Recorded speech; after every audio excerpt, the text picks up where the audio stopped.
Just as much as I love music, I've enjoyed reading and writing stories. It's really something I've carried with me into college, and as I was trying to figure out what I wanted to write for a senior project, I realized that I could pair those two together and that people would remember a story better and would enjoy it more if it was paired with music. So thus was born the concert theme idea of Stories and Music. It will be performed by the Grace Baptist Orchestra, and the date we're shooting for is in February of 2015. So the feature piece of the concert is George MacDonald's story of the Light Princess. George MacDonald was one of the top 3 authors with C.S. Lewis and J.R.R. Tolkien. It was he who actually inspired the Chronicles of Narnia. This book, like Chronicles of Narnia, puts the gospel into sort of a fairy tale theme that people can remember. So the story of the Light Princess is about a princess who has her gravity stolen away by an evil and wicked witch. The princess is only normal and can only have gravity when she's swimming in an enchanted lake by the castle. A prince from a foreign land comes along and falls in love with her while she's swimming in the lake. When the witch learns that her curse had been thwarted through the happiness of the princess and the love of the prince, she devises an even wickeder curse to steal all of the water from the land so that the kingdom will die. The only way that this curse can be thwarted is if a man willingly gives up his life to save the kingdom. Unfortunately, no man is willing to give up his life, except for the prince.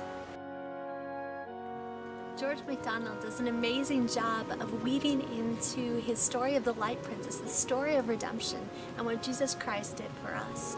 His character of the prince symbolizes Jesus and the prince's sacrifice for a nation, for a people that is not even his own, a people who scorned and mocked and rebelled against him, symbolizes what Jesus Christ went through when he gave his life for us.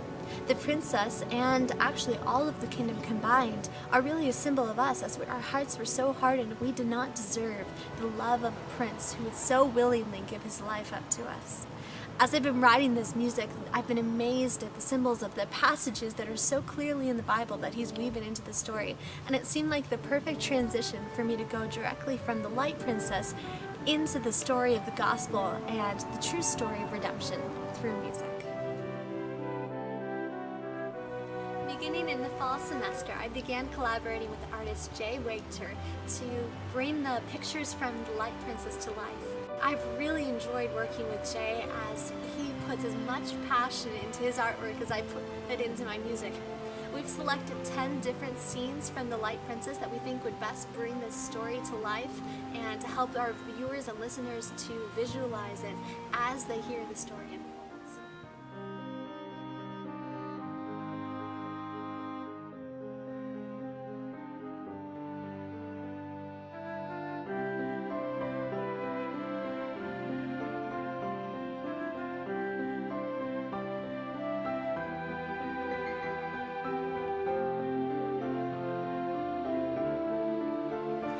Project I've actually been working on for the last 3 years, and through it I found a vision and a passion that I had never really known I had before, a niche that I found where I wanted to go. I realized that through music I could share the gospel and a message that people would hear who may not necessarily want to go to a church or listen to a sermon or talk about it, but they would play a song over and over again and want to hear the story within that song. And I found that writing music would be a very effective way to communicate the gospel and be able to share that vision with others. So my hope in this concert is to be able to share that with people who would not necessarily hear the words, but would come to hear a story and come to hear a song and hopefully see Christ through that.